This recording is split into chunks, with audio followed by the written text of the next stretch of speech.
Asian जो है आपका हिस्ट्री के नाम से जानते हैं। तो एशियन हिस्ट्री को अलग अलग पार्ट में बांट करके आपको पढ़ाया गया। ठीक है, जैसे पहले आपको हड़प्पा सिविलाइजेशन पढ़ा गया, यानी उसके बाद आपको आया गुप्त मौर्य साम्राज्य के बारे में, और अब हम मौर्य साम्राज्य से आगे आ रहे हैं। स्पीड बढ़ रहा है ना, 321 तक तो पीछे आ गए थे आप, गुप्त मौर्य अशोक तक तो आ गए ना, अब उससे आगे आप जा रहे हैं। अब इसकी उसी के बीच का काल को बता रहा है, यानी 600 ईसा पूर्व से लेकर 600 ईस्वी तक के काल के बारे में जो आपके घटनाएं होगा, जो ऐतिहासिक परिवर्तन हुआ, उनके बारे में अब आपको बताया जा रहा है। यानी पिछले अध्याय में हमने पढ़ा कि लगभग 600 ईसा पूर्व से 600 ईस्वी तक के मध्य आरंभिक राजनीतिक जीवन में अनेक परिवर्तन हुए। ठीक है, यानी आपने पिछला चैप्टर में यह बताया गया आपको कि 600 ईसा पूर्व से 600 ईस्वी के बीच भारतीय उपमहाद्वीप में कई प्रकार के परिवर्तन आपको देखने को मिला। इस परिवर्तन में आपको राजनीतिक परिवर्तन, सामाजिक परिवर्तन और आर्थिक परिवर्तन क्या है, मुख्य रूप से शामिल है। आपने देखा कि आरंभिक सभ्यता जो था, सिंधु घाटी सभ्यता या हड़प्पा सिविलाइजेशन, उसमें आपने देखा कि समाज में किसी भी प्रकार का कोई भी व्यक्ति जो था, वह व्यक्ति समाज में लीडर नहीं होता था, यानी राजा का राज नहीं होता था, यानी लोग आपस में बैठकर अपनी समस्याओं का समाधान करते थे। लेकिन जैसे ही आप आगे बढ़े, आपको पता चला कि 16 महाजनपद का क्या हुआ, स्थापना हुआ। अब उसके बाद क्या हुआ, राजाओं का राज शुरू हुआ। तो ये सबसे पहला परिवर्तन था, यहाँ पर समाज में मतलब कोई लीडर नहीं होता था, अब राजा के द्वारा समाज को लीड किया जाने लगा। ठीक है, उसके बाद पहले आप पढ़े कि लोगों का संपत्ति पर ज्यादा अधिकार नहीं था, लेकिन बाद में लोगों ने संपत्ति पर अपना अधिकार जमाया। सामाजिक प्रतिष्ठा बढ़ने, मतलब धन के आधार पर, आर्थिक स्थिति के आधार पर आपका सामाजिक प्रतिष्ठा बढ़ने और घटने लगा।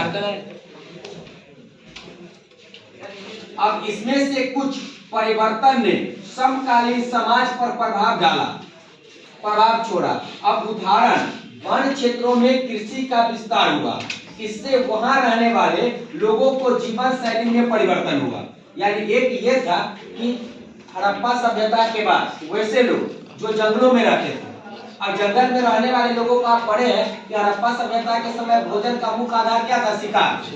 अब उसके बाद क्या था कि वो जंगल से ही, वन से ही अपने भोजन के लिए विभिन्न प्रकार का फल वगैरह प्राप्त करते थे, यानी हंटर गेदर्स होते थे वो। लेकिन बाद में चलकर उन लोगों में क्या हुआ कि वो खुद जंगल वाली भूमि पर खेती करने का काम प्रारंभ कर दिए। और जब उनको खेती करने आ गया, तब उनके जीवन में एक बहुत बड़ा क्या हुआ, बदलाव आया। अब वो अपने भोजन के लिए दूसरों पर डिपेंडेबल नहीं थे, वो अपना भोजन खुद से ग्रो करते थे, उपजाते थे और अपना जीवन चलाते थे। अब इससे उनका सामाजिक जीवन में बहुत बड़ा परिवर्तन आया। अब आप पूछिए कैसे?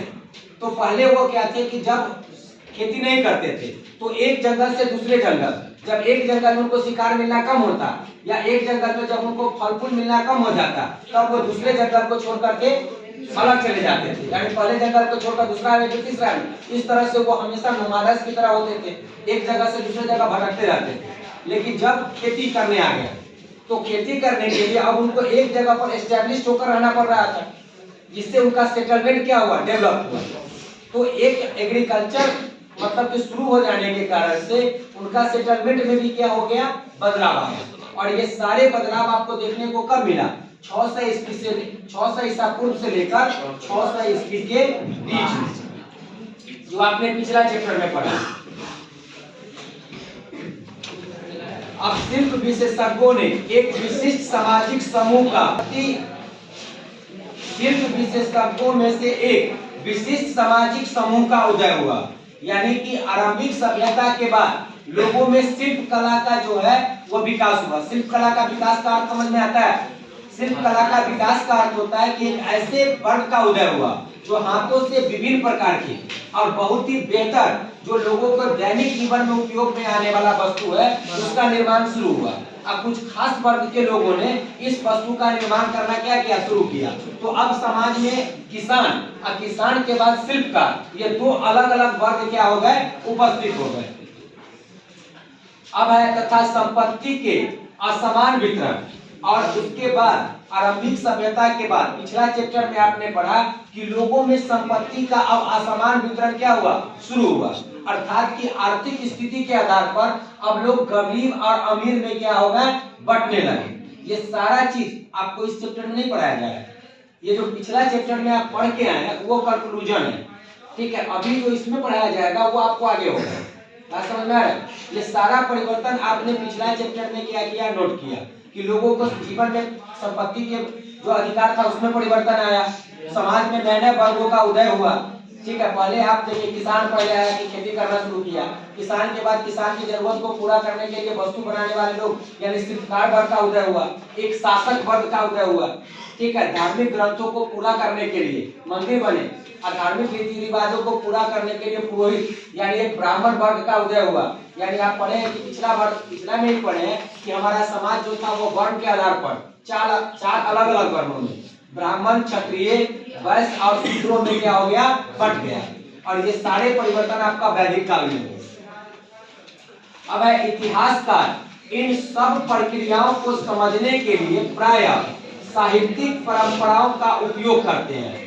कुछ ग्रंथ सामाजिक व्यवहार के मानदंड तय करते हैं, अन्य ग्रंथ समाज का चित्रण करते हैं और कभी कभी समाज में मौजूद विभिन्न रिवाजों पर अपनी टिप्पणी भी प्रस्तुत करते थे।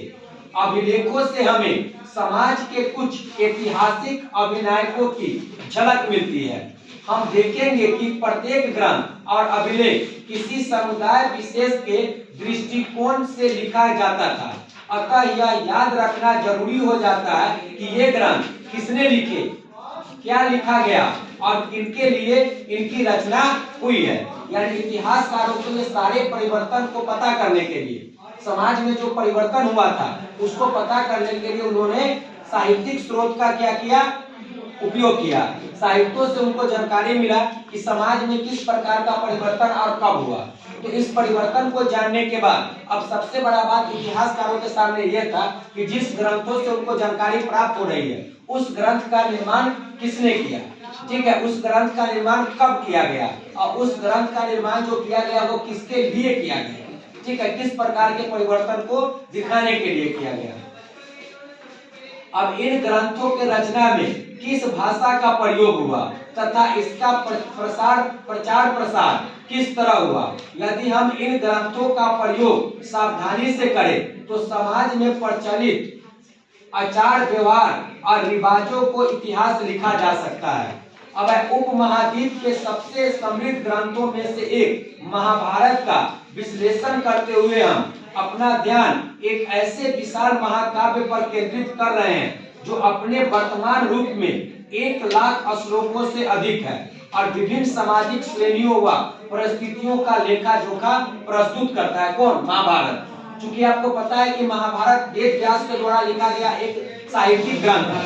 अब इस ग्रंथ में 1 लाख से ज्यादा श्लोक है और इस श्लोक को जब हिंदी में रूपांतरित किया गया या इस श्लोक को पढ़ करके लोगों को समझ में आया कि महाभारत में 2 भाइयों के बीच युद्ध का वर्णन है, ठीक है, कौरव और पांडव के बीच लिखी गई कहानी है, लेकिन यह केवल एक राज परिवार के कहानी को नहीं बताता है, बल्कि उस समय उस राज परिवार जिस समय महाभारत जैसी घटनाएं हुई थी उस समय समाज में आम लोगों का जीवन कैसा था, आम लोगों की भूमिका क्या थी, उसके बारे में भी महाभारत से आपको बेहतर जानकारी क्या होता है, प्राप्त होता है, ठीक है। अब लगभग इस ग्रंथ की रचना 1000 वर्ष तक होती रही। यानी ऐसा माना जाता है कि महाभारत एक दिन में नहीं लिखा गया, 1000 वर्षों तक इस ग्रंथ का रचना हुआ। अब लगभग 500 ईसा पूर्व से इसमें निहित कुछ कथाएं तो हम काल से पहले भी प्रचलित थी। अब महाभारत की मुख्य कथा 2 परिवारों के बीच हुए युद्ध का चित्रण है। यानी महाभारत आप लोगों ने देखा होगा, ठीक है, महाभारत अगर जो लोग नहीं भी देखे होंगे उनको भी महाभारत का कहानी पता होगा। महाभारत एक राजशाही परिवार का कहानी है जिसमें 2 परिवार होता है और इनके बीच सत्ता को लेकर हुए युद्ध का इसमें क्या है, वर्णन है, ठीक है। इस ग्रंथ में कुछ भाग विभिन्न सामाजिक समुदायों के आचार व्यवहार के मानदंड तय करते हैं, यदा कदा किंतु हमेशा नहीं। इस ग्रंथ के मुख्य पात्र इन सामाजिक मानदंडों का अनुसरण करते हुए दिखाई पड़ते हैं। मानदंडों का अनुसरण व उनकी अवहेलना क्या इंगित करती है